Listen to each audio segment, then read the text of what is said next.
नमस्कार.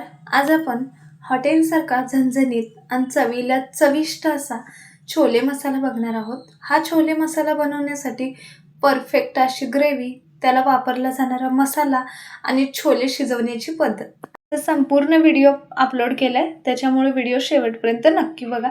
नमस्कार. टेस्ट आणि बेस्टमध्ये तुम्हा सर्वांचं स्वागत आहे. तर सर्वात आधी मी इथं 1 वाटी म्हणजे 120 ग्रॅम छोले रात्रभर भिजायला ठेवले होते. तुम्हाला हवा असेल तर गरम पाण्यामध्ये 1-2 तास तरी भिजायला ठेवलात तरी पण चालेल.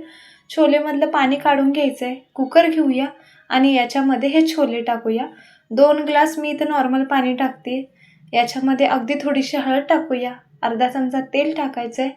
कुकरला टोपण लावायचं आहे आणि गॅसवरती ठेवून मीडियमवरती 3 शिट्ट्या करून घ्यायच्या. कुकरच्या शिट्ट्या होत आहेत तोपर्यंत आपण मसाल्याची तयारी करून घेऊया. मसाल्याची तयारीसाठी तवा ठेवला आहे, त्याच्यावरती थोडंसं तेल टाकलं आहे. 3 मीडियम साईजचे कांदे उभे पातळ चिरून घेतलेत. हे कांदे अगदी कलर चेंज होईपर्यंत चांगल्या प्रकारे भाजून घ्यायचे. कांद्याचा कलर जर व्यवस्थित भाजला गेला असेल तरच ग्रेव्ही छान होते. कांदा भाजला गेला आहे. 2 टोमॅटो स्वच्छ धुवून बारीक चिरून घेतलेत. 1 इंच आलं आणि 9 ते 10 लसणाच्या पाकळ्या घेतल्यात. तर हा पण मसाला चांगल्या प्रकारे भाजून घेऊया, म्हणजे यामध्ये थोडासा पण कच्चापणा नको आहे आपल्याला. तर आपले सर्व मसाले भाजून गेलेत. तर हे प्लेटमध्ये काढून घेऊया आणि आता आपल्याला हे पूर्णपणे थंड झाल्यानंतर मिक्सरच्या जारमध्ये काढून घेऊया.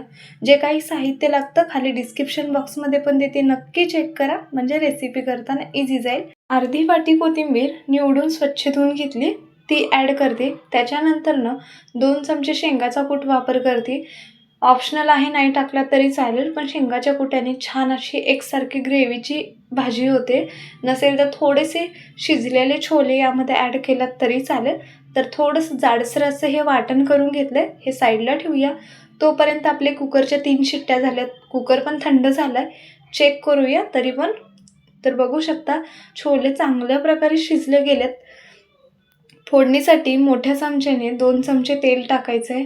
यामध्येच काही मसाले घेतलेले आहेत, खडे मसाले, जसं की 2 तमालपत्री, 2 दालचिनी आणि अर्धा चमचा जिरे टाकायचे. हे मसाले एखादा मिनिटभर परतून घेऊया, म्हणजे यामधला कच्चापणा निघून जाईल. आता गॅस बारीकवरती करायचं आहे आणि जे आपण वाटण करून घेतलेलं आहे, आलं लसूण कोथिंबीरचं वगैरे, ते ॲड करूया.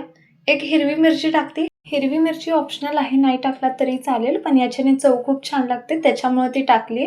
तर हा मसाला चांगल्या प्रकारे परतून घ्यायचा आहे, तरच आपल्या ग्रेव्हीला छान असा कलर येतो आणि एकसारखी ग्रेव्ही इथं तयार होते. अर्धा चमचा म्हणजे चवीपुरतं मीठ टाकलेलं आहे. 1 चमचा काळं तिखट, अर्धा चमचा लाल तिखट टाकूया आणि अगदी थोडीशी मी इथं हळद टाकते, कारण हळद ऑलरेडी आपण छोले शिजवताना टाकलेली. 1 चमचा रेडीमेडवाला मसाला घेतलेला आहे. तर 1-2 मिनटं तरी बारीक गॅस करून हा मसाला परतून घ्यायचा आहे.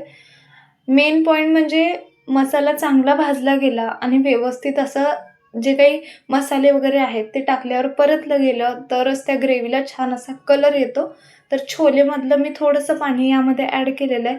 आता गॅस बारीकवरती करायचं आहे, प्लेट झाकायचं आहे आणि एखादा मिनिटभर हा मसाला शिजवून घ्यायचा आहे, म्हणजे ग्रेव्हीला छान असा कलर येईल आणि ग्रेव्ही एकसारखी होईल. तर बघू शकता छान असा कलर आलेला आहे. हॉटेलसारखी आपली ग्रेव्ही तयार आहे. तर आता शिजलेले आपले जे छोले आणि थोडंसं पाणी आहे ती यामध्ये ॲड करूया. व्हिडिओ जर आवडला तर नक्की चॅनलला पण सबस्क्राईब करा, म्हणजे मी जेव्हा पण व्हिडिओ अपलोड करेल लगेचच नोटिफिकेशन मिळून जाईल. तर 4 ते 5 मिनटं बारीकवरती आपले छोले इथं मी शिजवून घेतलेले आहेत. तर अशा प्रकारे झणझणीत असा आपला छोले मसाला तयार आहे. व्हिडिओ कसा वाटला ते कमेंट्स बॉक्समध्ये नक्की सांगा. व्हिडिओ जर आवडला तर नक्की चॅनल लाईक, शेअर आणि सबस्क्राईब पण करा. व्हिडिओ पाहिल्याबद्दल मनापासून धन्यवाद.